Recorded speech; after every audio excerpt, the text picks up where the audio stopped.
Bonjour à toutes et à tous. Comme vous le savez, bien évidemment, il y a actuellement une guerre entre l'Ukraine et la Russie. Alors, que penser de cela ? Eh bien, tout d'abord, nous devons, à l'image de la Vierge Marie, nous désoler de voir une guerre. Car toute guerre signifie l'échec de la parole. Et quand la guerre commence, nul ne sait comment elle va se finir et ce qui va s'y produire.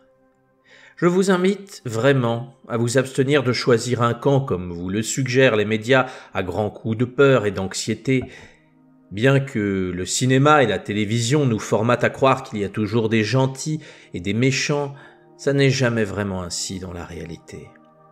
Lorsque nous adhérons à ces idées, nous devenons des proies faciles et nous sommes très aisément manipulables. Pourquoi ? Car nous n'avons plus une once de réflexion, nous sommes tombés dans l'émotion.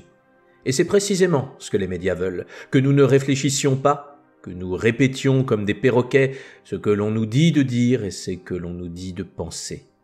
Peut-être que vous ne comprendrez pas mes paroles, car vous avez vu des images à la télévision et ces images vous ont plongé dans la peur. Comme dit Jésus à de multiples reprises dans la Bible, n'ayez pas peur. C'est pour une bonne raison que Jésus dit cela, car avoir peur, c'est être au service des forces obscures. Vous me direz peut-être, ce n'est pas vrai, je prie tous les jours, mais j'ai peur, je n'y peux rien. Bien, la peur, c'est la porte ouverte au mal. Imaginez que vous ayez acheté une porte blindée ultra efficace pour sécuriser votre maison.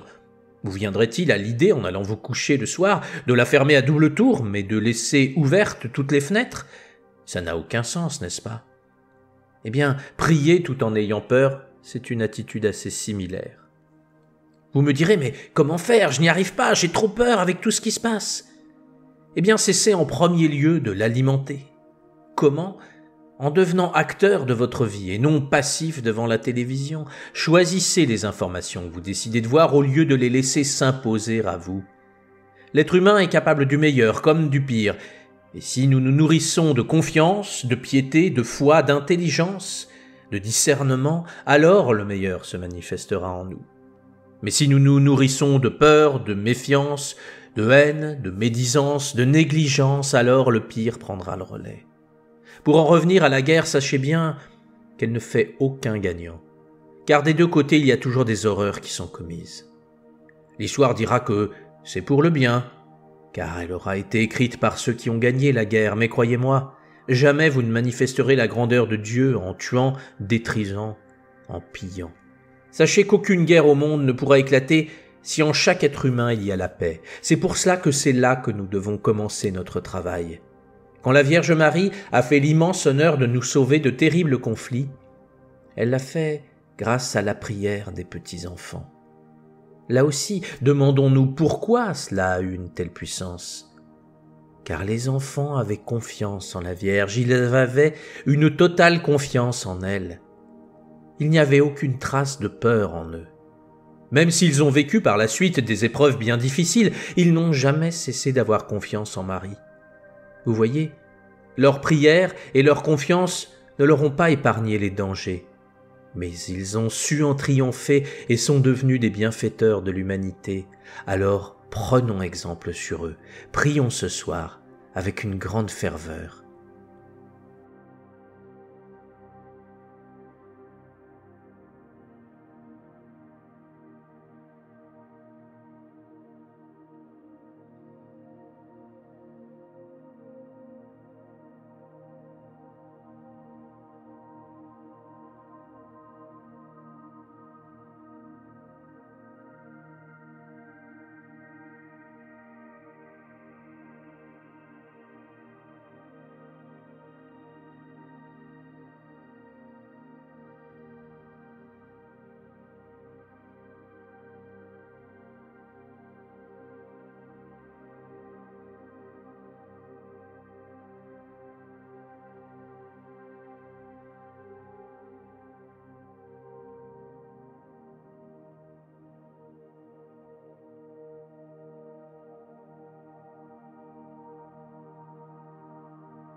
Merci à tous et à toutes d'avoir participé à ce groupe. C'est très important. Merci d'avoir donné du temps, des prières, merci d'avoir fait des efforts, d'être venus pour une cause plus grande que vous. C'est tout à votre honneur, je vous en remercie, je vous félicite et je vous souhaite le meilleur à toutes et à tous.